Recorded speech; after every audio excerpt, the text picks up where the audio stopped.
Hello, beautiful Earth Angels. Welcome to Team Joanna. My name is Joanna, and this is going to be today's mini masterclass.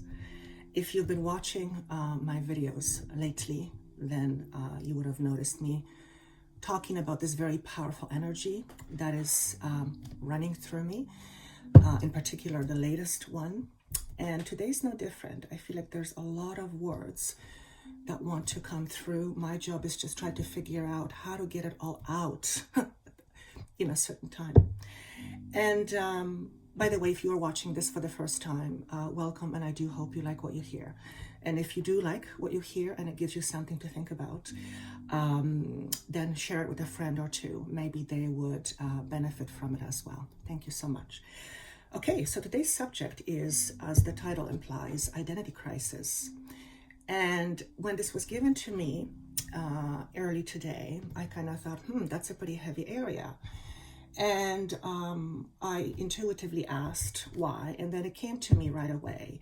This is what I, as Joanna, deal with most of the time with most of my clients. And my clients represent a section of the world. I work with clients all over the world. Some places more than others. But the bottom line is that in majority of situations, and I will say 99% of the time, people want to speak with me in order to help them figure out their life because they too are experiencing identity crisis. And that tells me that a lot of you out there, perhaps including myself, well, there's no perhaps about it, including myself, except mine is not a crisis, but my identity is shifting. It tells me that a lot of you are experiencing, will be experiencing, or have been experiencing what some call identity crisis for quite some time, or you may be experiencing that coming forward. And this shift of identity, as it's coming out, is something that happens to most people at some point in their lives. Generally speaking, though, what I'm being shown is that the happier, the more settled a person is inside, the less volatile identity shift becomes. And that makes perfect sense to me as Joanna, because when shift and change happens, as it is happening right now in our world, and therefore if it's in your world, on some level it does affect you. It's supposed to affect you for a good reason. But anyway, when we are not as settled inside, where our status quo is not as solid, is not as sturdy, then any change, particularly a big change, a change of the magnitude that we are experiencing, will cause the shift of identity to feel volatile. Because if we are not at peace with ourselves to begin with, any shift, particularly a major shift, will make that even more uncomfortable. And I actually looked up for the actual meaning of identity crisis. I wanted just to see the Webster's dictionary.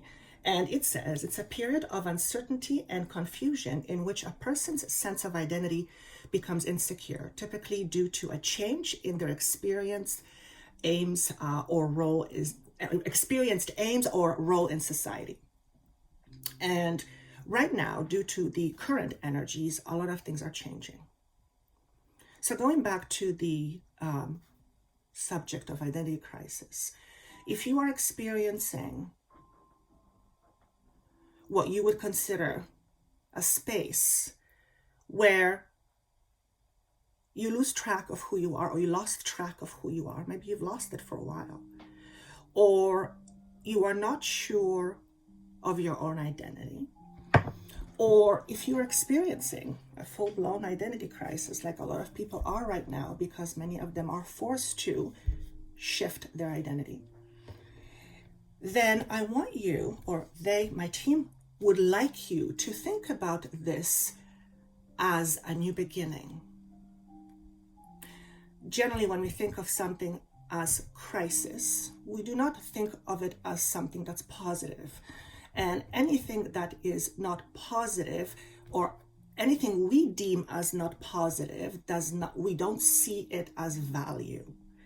However, when we see something as value, when we see something as positive, we have a tendency to have a different relationship with it. And generally, we do not want to part with it right away.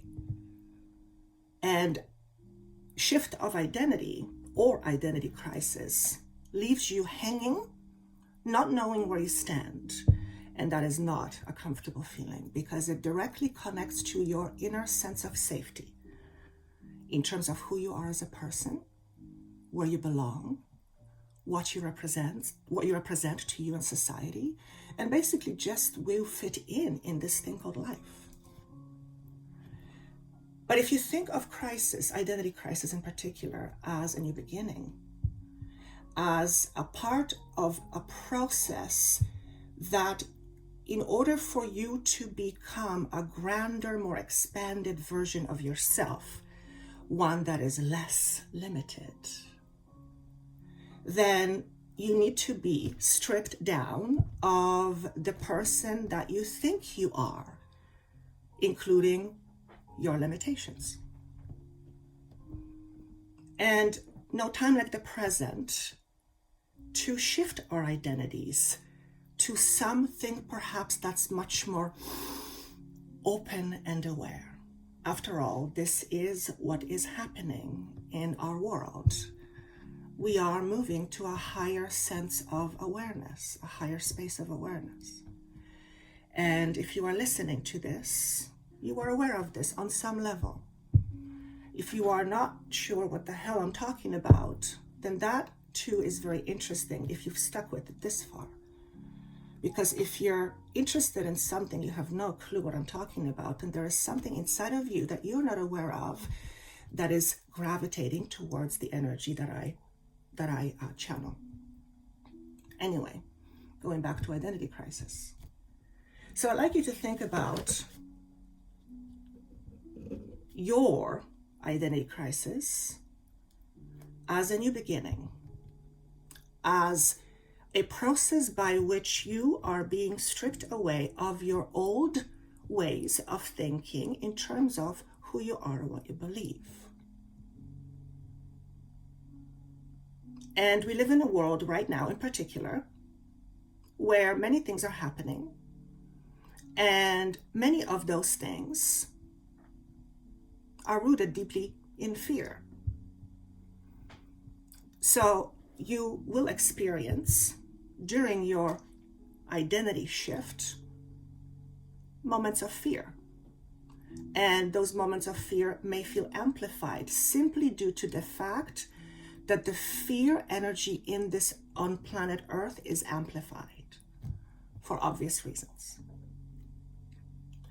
So they said, these are key words you might want to remember when you are having shifts in your own identity, or when you are feeling like you've lost touch with who you are.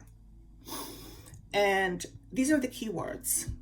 Intuitive guidance, listen to it. Also, pray. And I thought that was an interesting choice of words, because to me, Joanna, pray connects to religion.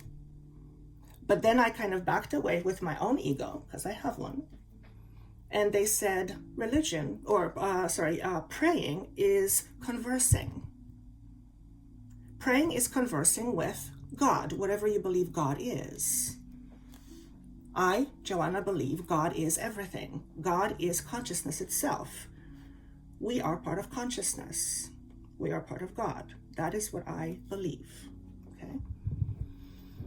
So by praying or having conversation with means, like any good conversationalist, you need to be able to listen.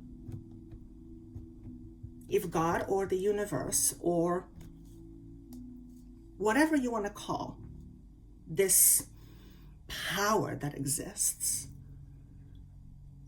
if you're having conversation with someone, in order for the conversation to remain a good conversation, is you have to be willing to listen, which means when you ask for something, pay attention and listen.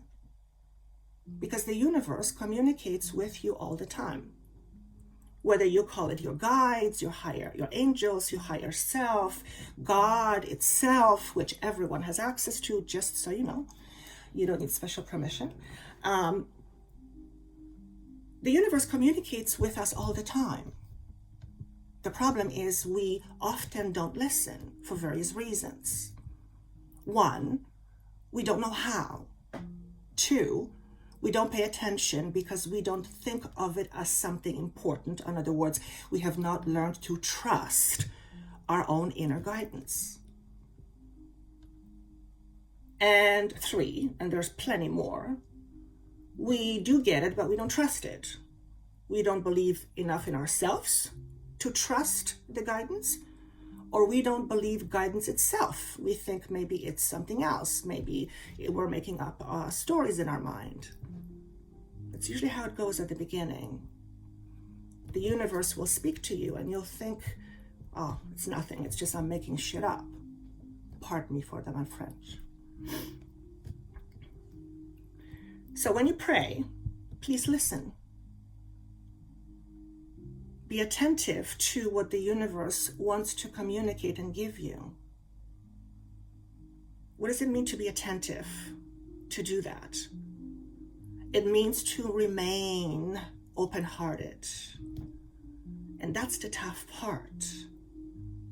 How do you remain open-hearted, or having your heart open, which is to receive as well as give, when we are feeling scared and afraid and not knowing of who we are?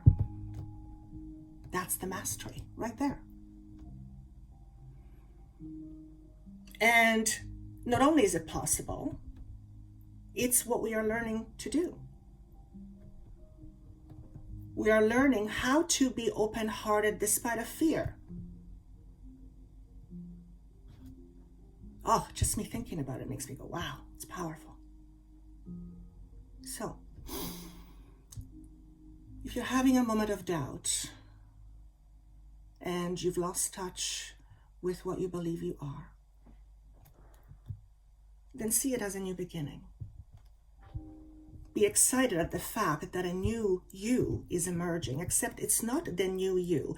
It's the real you, the one that's less encumbered, or the one that's less afraid, the one that's less attached to things, the one that believes more in who you are. That you, the real you. And that's the message for today. Powerful. Wow.